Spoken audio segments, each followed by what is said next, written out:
everyone, me again. If you're new around here, my name's Alice and I make videos all about affordable beauty and fashion. I've got a cup of tea in my hand and that means it's time for a monthly favourites video. You guys know the gist by now. I'm just going to talk about some things that I've been enjoying this month. Go and get yourself a brew if you don't already have one because it's going to be a chatty one.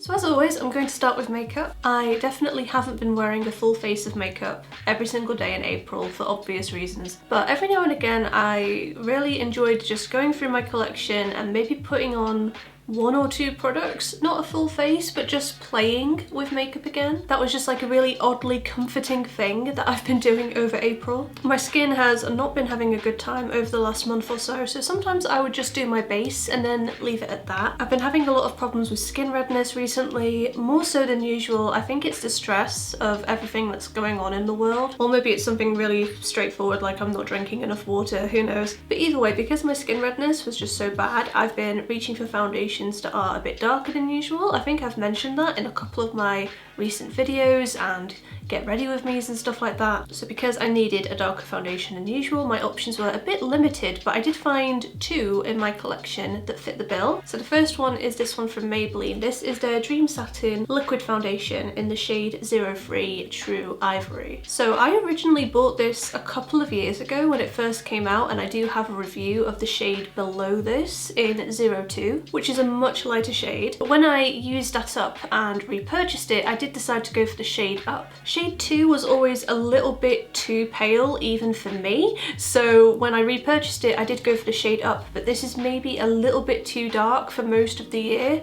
However, recently it's been absolutely fine. I think my ideal shade is probably somewhere in the middle, like if there was a 2.5, that would be my sweet spot. But for the time being, I've been using shade 3. So this is a light to medium coverage foundation, and I've been using this the same way that most people would use a BB cream. So I've just been throwing it on my face, and it doesn't completely cover my redness, obviously, because it doesn't have enough coverage, but it kind of just tones everything down a bit. It just makes everything look a little bit more even. And another product that I've also been enjoying because it's a bit darker than my other products is the Colourpop No Filter Stick. So I've reviewed this previously. I think I reviewed this when I first bought it at the end of last year. And I do just want to make this quite clear that overall this product still doesn't impress me. Like, it's not my favourite foundation stick. I definitely prefer the Revolution Fast Base foundation stick. It's a lot creamier, it's a lot easier to blend. I think if you've got dry skin like I do, you'll definitely prefer that, and it's also cheaper as well. However, this one happens to be a darker shade, which is what I needed this month. I've been using this. For reference, this is the shade Fair 07N. I've got a full review of this if you want to see exactly how it applies and wears during the day. I've also done a video quite recently, a working from home makeup look, where I wore this as well. It's definitely not the creamiest foundation stick, it's not the easiest to blend out, but when I'm just wearing a little bit of this and no other makeup, it's absolutely fine. I just kind of drew it in very small areas, just where I had a lot of redness. So I still wanted to mention it in this video, even though it technically isn't one of my favourite products that I own. I've still used it quite a bit this month. And that's what I really like about doing these videos and about shopping my stash quite a lot and stuff like that.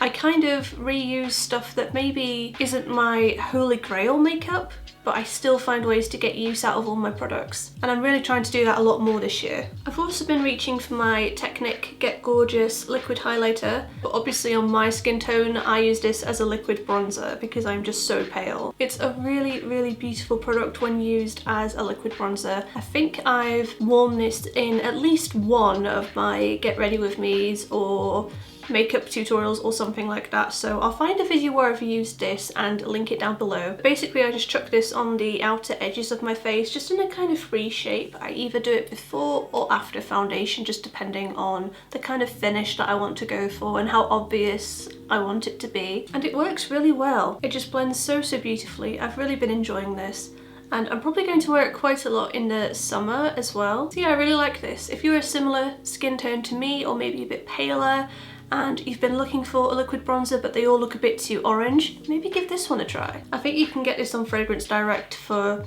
very little money. So obviously with everything that's going on in the world, I can't go to Primark and buy false nails like I used to do. I'm a little bit self-conscious about my natural nails. As you can see, they're quite short and very uneven, so whenever I used to film videos, I'd wear just the £1 fake nails from Primark every single time. I obviously can't do that right now, so I'm trying to just take the opportunity to maybe get my nails a little bit healthier and stop like torturing them by taking fake nails on and off all the time. And I'm trying to be a bit kinder to them, and I'm hoping that that'll pay off in the next few months and maybe they could actually grow for once, who knows. But yeah, I had a rummage through my drawers and I found this diamond nail strengthener. It's just a nail strengthening polish basically. It's completely clear. I don't recognise the brand. I don't think this is from Boots or Superdrug. I think I got this in like a beauty outlet store or a body care store, you know, like one of those really cheap toiletry shops, somewhere like that. But I have had a little look on the internet and you can get this on Fragrance Direct, so it's not completely impossible to find. But yeah, I've just been using a few coats of this on my nails just to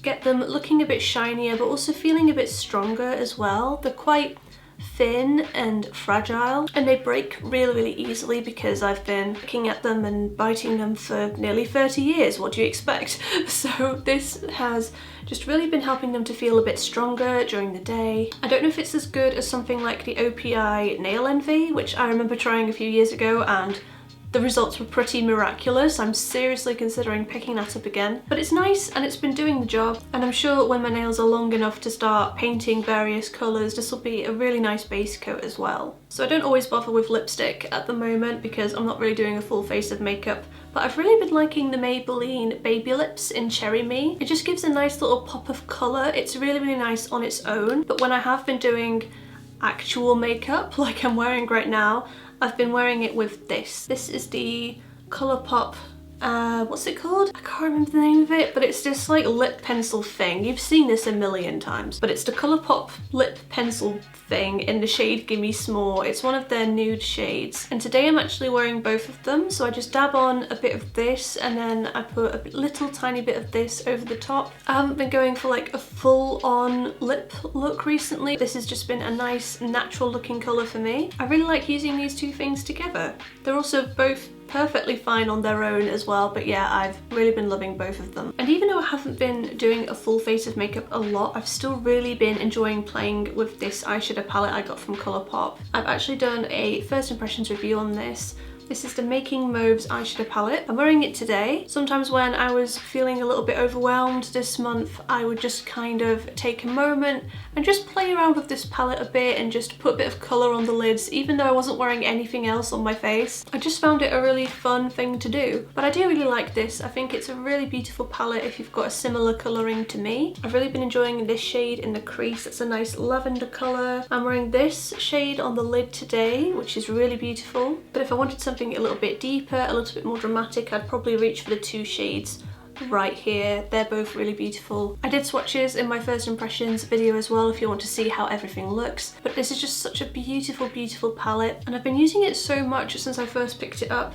I haven't actually bought that many eyeshadow palettes this year. I bought this, and there was an AliExpress one that I reviewed as well, and I think that's it. I think that's all the eyeshadow palettes I've bought this year. That's a lot of personal growth for me, but I'm so glad I picked up this one. I can't say enough good things about it. It's just so pretty, both to look at and to actually use. I'm going to use it quite a lot over the spring, and this will not be the last you're seeing of it. I've also really been liking the Super Shock shadow, which is part of the same collection as well.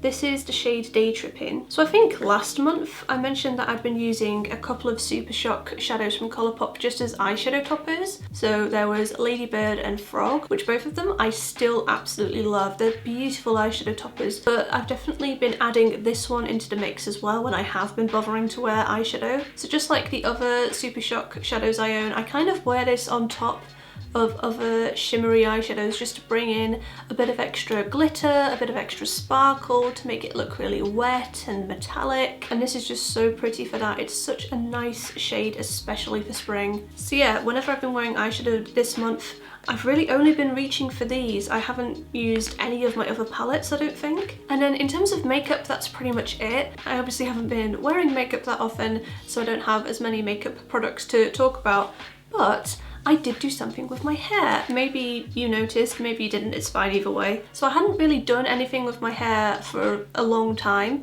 I dyed it rose gold last summer and I absolutely loved how that looked, but my hair did take quite a bit of damage from the amount of bleach I used, so I've been trying to be really gentle on it ever since then, and I haven't really dyed it for about maybe 6 months, just while I've been figuring out what I want to do with it next. So it's been like a grown out sort of blonde colour. Like it was grown out up to about here, so it looked really ashy, and then there was a kind of brassy bleach colour from there down. And it looked fine, but it wasn't like a finished look, if you see what I mean. It wasn't an intentional look, it was just kind of how my hair was looking while I figured out what I could do with it without damaging it too much. But I did still want to bring everything together, so I decided to use a permanent hair dye for that, and I thought that using a permanent hair dye would do a few things. So it would be able to lift the colour at the roots a little bit and warm it up, but it would also be able to fix any patchiness from the bleach, because I did the bleach myself last year.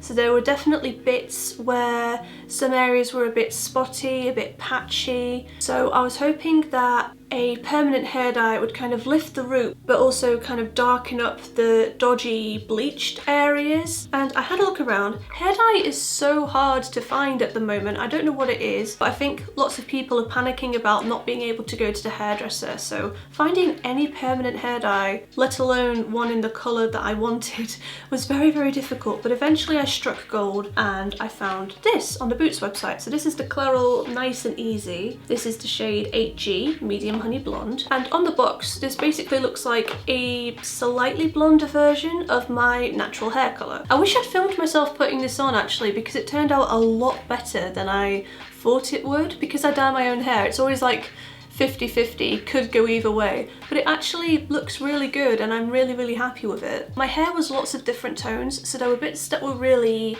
brassy and orange looking, but there were also bits that looked really ashy, and this has just kind of magically combined everything and just brought everything together. And I'm a lot happier with my hair now. I'm really liking the results of this. I like to mention some fashion favourites in these videos as well. The weather's actually been a lot better for most of April, surprisingly. So there's been 2 dresses that I've really been enjoying wearing and just throwing on quite a lot.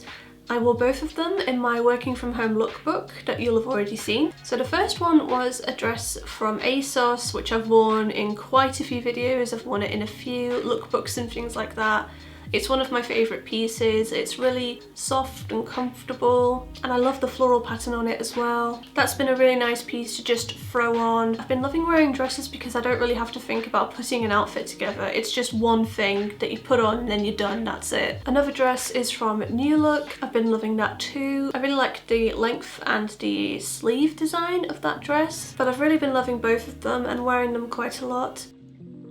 And then just in case this video isn't long enough already, let's talk about some TV that I've been loving as well. So we got the season finale of Grey's Anatomy this month, and I actually really enjoyed the last few episodes of Grey's Anatomy. I feel like they've been like okay for a while, not amazing, but just okay, whereas the last few episodes of this season, well, the last few ones that they were able to air before shit hit the fan, those last few episodes were really good. I just found the last part of this season a lot more interesting and a lot more engaging than the last few storylines that I've seen. So that was really interesting. I've been a fan of Grey's Anatomy for a few years and I'm really looking forward to that coming back, you know, when the world goes back to normal. And as always, I've been watching a lot of Netflix. I've been doing that quite a lot. I've probably been watching more Netflix than YouTube this month, I think. I did get around to watching Tiger King this month, and gosh, I don't really know how to talk about Tiger King. Yeah, I don't want to say it's a favourite. I wouldn't call it an enjoyable experience. I would call it more of like something that I witnessed. But it was definitely an experience, and it was very, very engaging. And for the few hours that I was binging it on Netflix, because I literally couldn't take my eyes off it, I forgot about everything that was going on in the world. It completely took my mind off, you know, the pandemic. I mean, how do you start with Tiger King? Like, if you haven't watched Tiger King yet, right? It's so bizarre that if I told you what happens in that program, you wouldn't believe me. You'd think it was a soap opera, not a documentary. Do you know what I'm gonna do? I'm going to leave the link to a Screen Rant video in the description box below. Watch that if you haven't seen Tiger King, and if you have seen Tiger King, you should watch it as well because it's really, really funny. But watch that and then decide if you want to watch the actual program or not. And I know that I'm talking about this in a really strange way, and you're gonna think that this is a really weird reaction to a Netflix program, but you'll understand. You'll understand when you watch it. And then the other things I've been watching on Netflix have been a lot more light-hearted. So these are definitely programs I'd watch if you just want to get lost in a world that's a lot lighter than ours currently is, or just programs to have on in the background if you don't really want to give it a lot of brain power. You know, the kind of TV that you can have on when you can scroll through your phone and you won't miss anything important? It's that kind of TV. So the first thing is Brooklyn Nine-Nine. Brooklyn Nine-Nine is my go-to feel-good show. I still laugh out loud, even though I've seen every episode like 4 or 5 times at this point. It is absolutely hilarious.